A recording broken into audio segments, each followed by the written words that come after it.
Alright, keep on rolling, baby. Names. What's in a name? Often the product of a fleeting thought and nothing more. Write of them, remember them, even if they stand for nothing at all.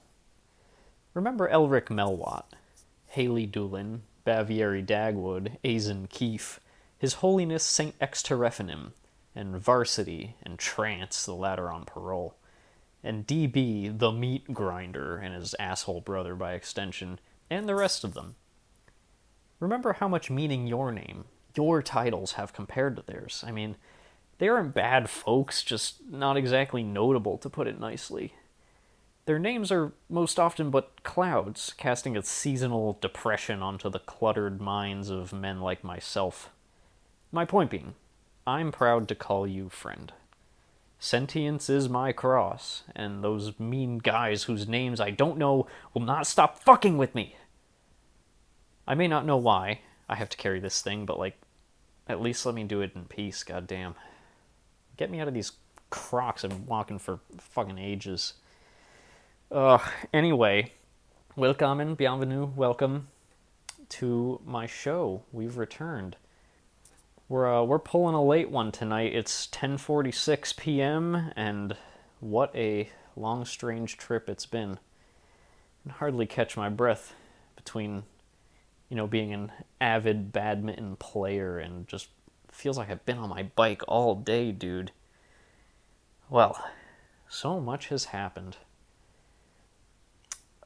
Just to start out, I got some packages in the mail today. Your package came in the mail? What? Shut up.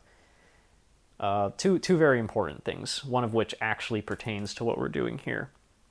I got a set of those, what are they called, lavalier mics? The ones little mics you clip onto your shirt off Amazon for like $18. It was totally worth it because I had a student prime coupon. And so next time we meet in 5 to 7 business years, if I hold myself to the idea of continuing this project, then our audio quality should increase in a way that boosts not only my view count above 10, but my self-esteem and my willingness to do this. And also something which, well, frankly, I thought had been lost to time, would have been sucked into the volcanic maelstrom of the... Oh, maelstrom, that's actually pretty funny. Of the U.S. Postal Service. It's a comedy show, after all. Excuse me, I got some water in me here. Get some aqua in my aquifer, or whatever. A couple months ago, a opportunity revealed itself to me. I had the honor and the privilege of working with a guy named Alex from the YouTube channel Two Stroke Stuffing. Go look him up if you want to watch a man go mad for 40 minutes a week over motorcycle engines in a Norwegian garage. Really the top tier content that we as digital humans have access to. He was going with the team from Newbold's Motorbike Shop in Utah? Colorado, maybe? That seems like a stretch. To the Bonneville Salt Flats for Speed Week this year. And I was like, oh, these guys are coming to my country. It's an honor to even have them here. I might as well be diplomatic. And I reached out. We got to talking. The point is, I had the privilege of designing a shirt for this event, which is still available on... Oh, I didn't memorize the link. The Two Stroke Stuffing merch store, teespring.com. Go check it out. Buy the shirt. Support him and me in spirit. And it arrived in the mail today after a month, and I thought my $22 had just been absorbed into the U.S. Department of Defense budget instead of exchanging for a product. So that was a nice surprise, as my other white shirts are currently being ruined by my endeavors into ceramics.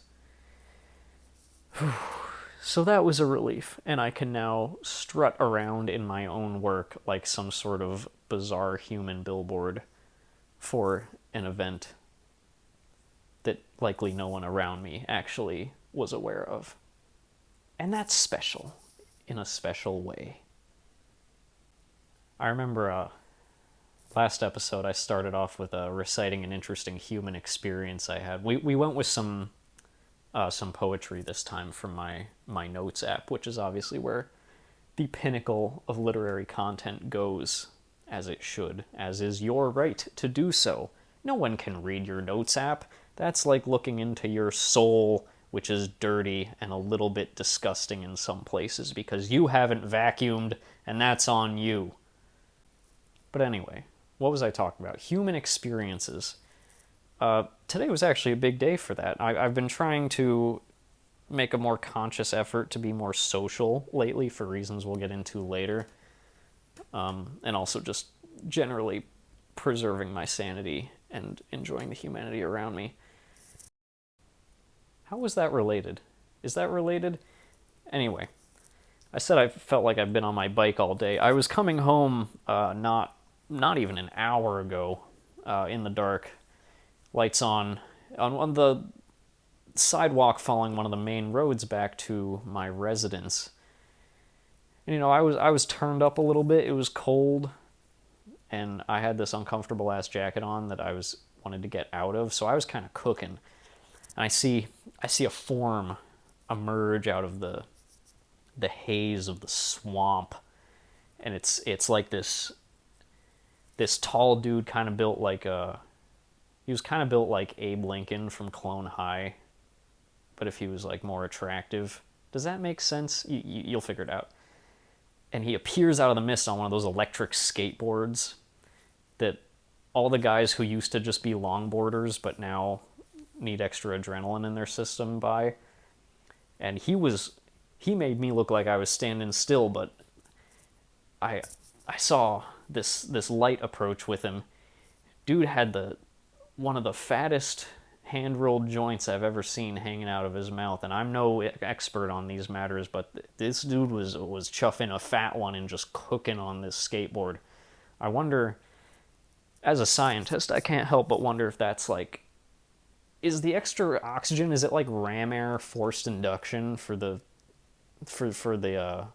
weed? Is that how that works? Does it like oxygenate the combustion and like turbocharge that shit? That's a very good question. I have people I could ask about this. If any of you know, roast me in the comments for using all the wrong terminology. But yeah, headphones on, just chuffing on one, cooking on this longboard, and he just like disappeared in this gust of wind into the night behind me. And I was smelling that shit all the way home. And I was just thinking to myself, like, everything I've been doing lately has felt so superficial, even just like commuting around to my various tasks. And that was the coolest guy I think I've ever seen.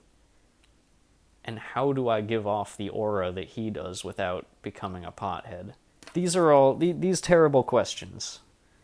On another of my 4 to 6 bike trips that I've taken today, because I didn't want to bring a change of clothes after badminton. It's close enough. It's whatever. I was, what fun is there to be had on a bicycle if you're not treating it like a sport bike? I came barreling into my apartment complex, and I must have hit, it was a squirrel at some point that had been subjected to like various forces that it was unable to comprehend. Cars, let's be honest, the squirrel got run over probably fucking Ford EcoSport or something. Could you imagine dying that way? We're getting off topic. And I kind of like cut my handlebars and hit this thing pretty bad, and I think I got like some kind of squirrel residue on my shoes because they smelled like weed killer for the rest of the day. I scrubbed them pretty good. They're away from me where they're not, causing me olfactory anguish. But that was unfortunate, and, well, for the squirrel and for me, because now I'm, like, not sure if I'm going to get a disease or something, but I've also been watching way too much House MD the past couple days. And so I'm maybe approaching this at more of a diagnostic angle than need be. What's the thing he always talks about? Is it lupus? I've been watching so many episodes of this, I still haven't heard him say that. Maybe I'm just not listening hard enough. But I do know there's like a 7-minute YouTube video of House pestering people over is it lupus or not. Whatever. We'll find out eventually. I am going to finish this show even if I don't go in order. And I am so off topic that I'm looking at my goddamn whiteboard now with like psychotic looking notes scrolled across it. Thanks for tuning in to beloved internet radio show Snippets of Nonsense with Dante Verna. Oh, speaking of digital media, I went to see Transformers 1 with my friends last week.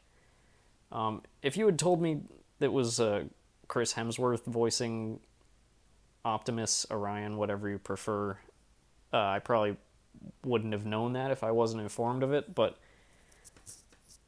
that was a goddamn good movie. That was a good movie. It was a good animated movie that I enjoyed watching. That was a good use of 2 whatever hours of my time. I doubt anyone listening to this gives a care, but so we're not watching for spoilers, but just the way it was assembled, no pun intended, was just like, you could probably pause it at any scene and it's an art piece in a way. That my biggest turn on in visual media is mechanical complexity, and especially when it's done accurate to how that machine might function. That like you could pause it at any frame, and these characters who are by nature machines. Well, there's a lack of nature in this movie. It's Cybertron after all. But like they're made of linkages and moving parts. They're not just aesthetic, and I love that they paid attention to that, even though they went with the more not soft but more human facial design.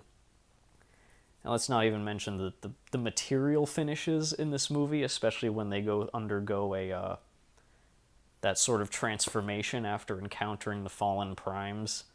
Oh, It looks like when you're working on a model in Fusion and you finally adjust your material parameters to make them all like shiny and pretty. Oh, this like delicious looking movie. What a sense of scale in a film about shape-shifting toys. That was really refreshing because, if you stay on the YouTube scene long enough when it comes to movies, it's really easy to get depressed and nihilistic about the whole industry. Not to say there isn't plenty to be pessimistic about going on in Hollywood, but it's so easy to get apathetic, which you can't let yourself do because you've got to go out and watch the silly robot movie sometimes, and you might just really enjoy the shapes and colors in front of you for 2 hours. If you separate yourself from the discourse and the critique, and just think for a bit about how this is kind of pretty. That this is really pretty. We love a good besties to lovers to enemies plot, as a very wise friend of mine put it.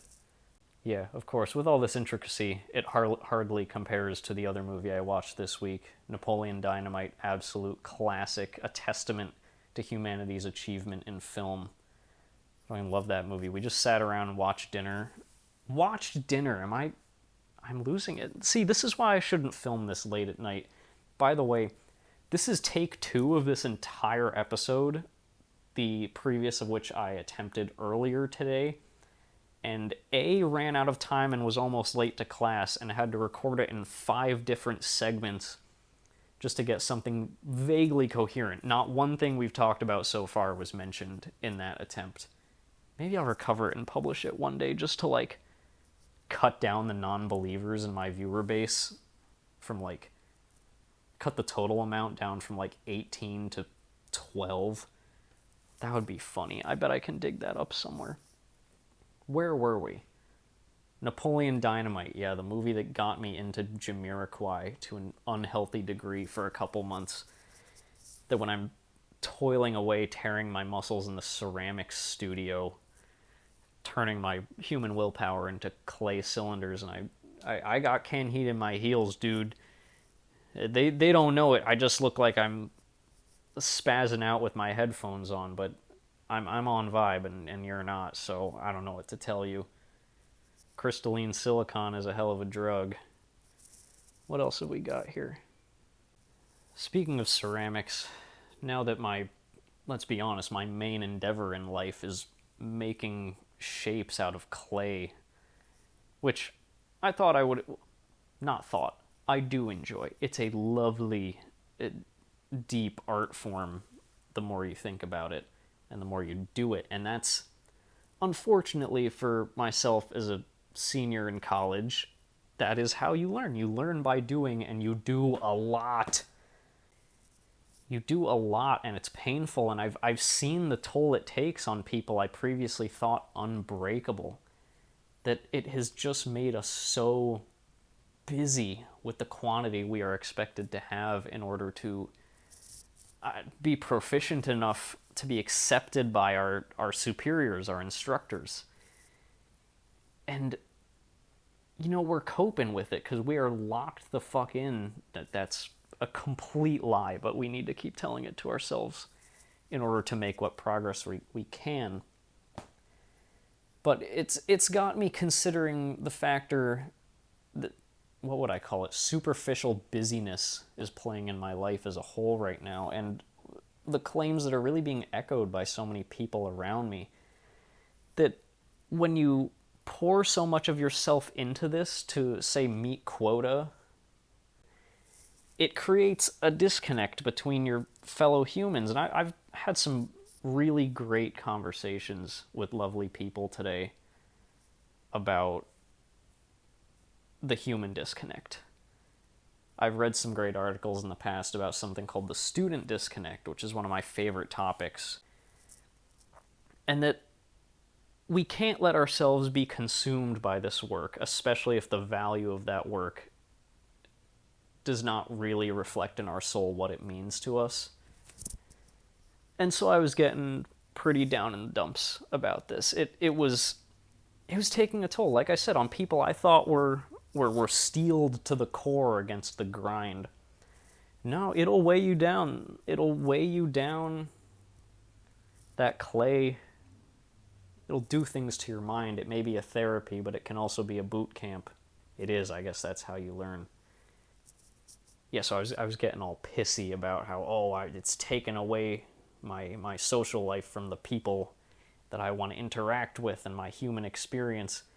And it was like the hand of God came down from, wherever a power as such might reside, and just kind of like smacked me across the back of the head. It was like, look around you, dude. Are you fucking stupid? And kind of threw into my life a couple people who I haven't gotten to talk with in quite a long time, and they were very valuable conversations about these really deep issues that seemed so out of place in a random, what is today, Wednesday in October.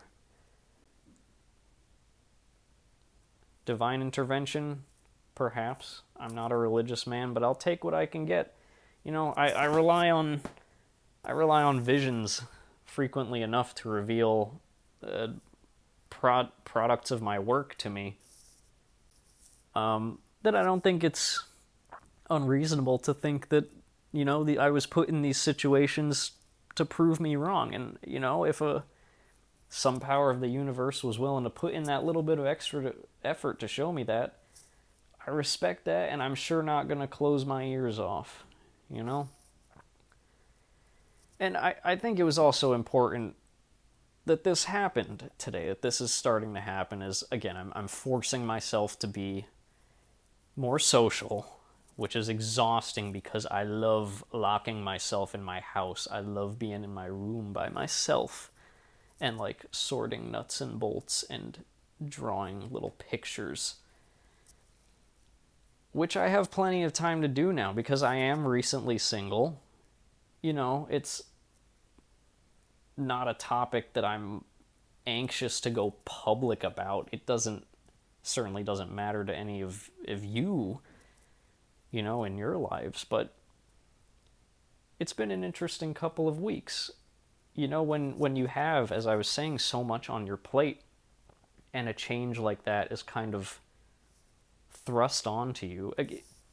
Every story is different, but this was on, I'll say, very reasonable terms. That I was left in this situation, but certainly not abandoned.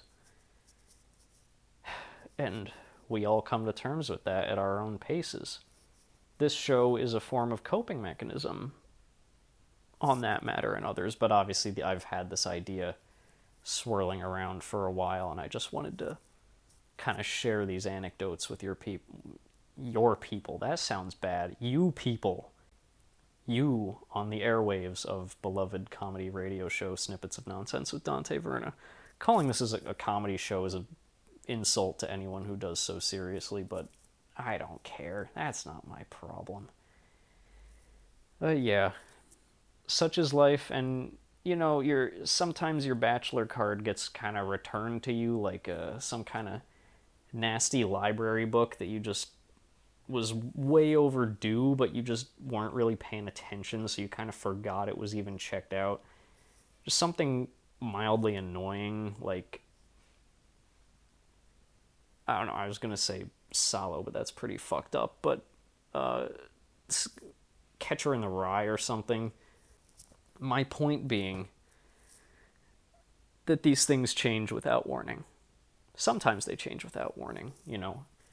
Had I looked closer, I probably could have told this story before it even happened, but as I said, the free time department is short-staffed at the moment. And in possibly another act of God, one of my favorite figures on beloved social media, Instagram by Meta, Casey Tanner, who goes by Queer Sex Therapy. Yeah, that's a hell of a name to just put yourself out as, but I respect it. She's I think, I don't want to mess this up, psychiatric therapist specializing in sex and relationship matters. You know, her videos was one of the first ones that popped up when I was thinking about what to talk about tonight, and just, you know, brain rotting on the airwaves. And she was talking about, in her situation, being intentionally single. Casey Tanner, did I say her name before? Seems like a lovely person, but a little too high profile to get on this show, I think. We will have some lovely guests on soon, I hope, depending on when I get around to our next episode. And she was talking about how her relationship with her friends changed after she got out of a serious monogamous relationship. That you kind of, in that situation, you're very much structuring your time around a different person's life. And, you know, when someone means that much to you, I think that's something you're willing to do, that you can kind of make it an unconscious thing. You can integrate their schedule into yours as like these ghost restrictions. And she was talking about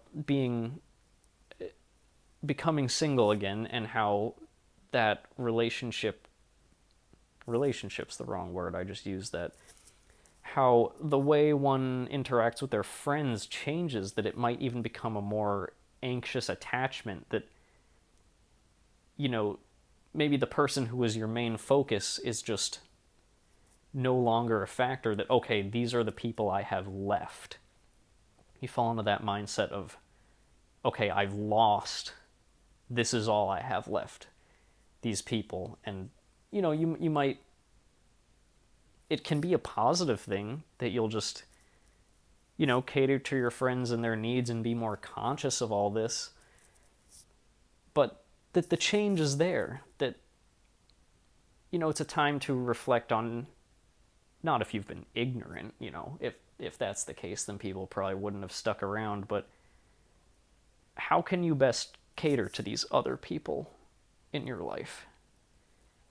And that's a lot of the stage I'm going through right now, and I really needed to hear that. Thank you, Instagram, and thank you, Meta AI. I do not give Meta permission to reuse my imagery, or I forget what the copy pasta among artists was. Oh, man. That was a lot. Oh, my friend bought another big dumb project car. That's actually what this week has been mostly concerned with.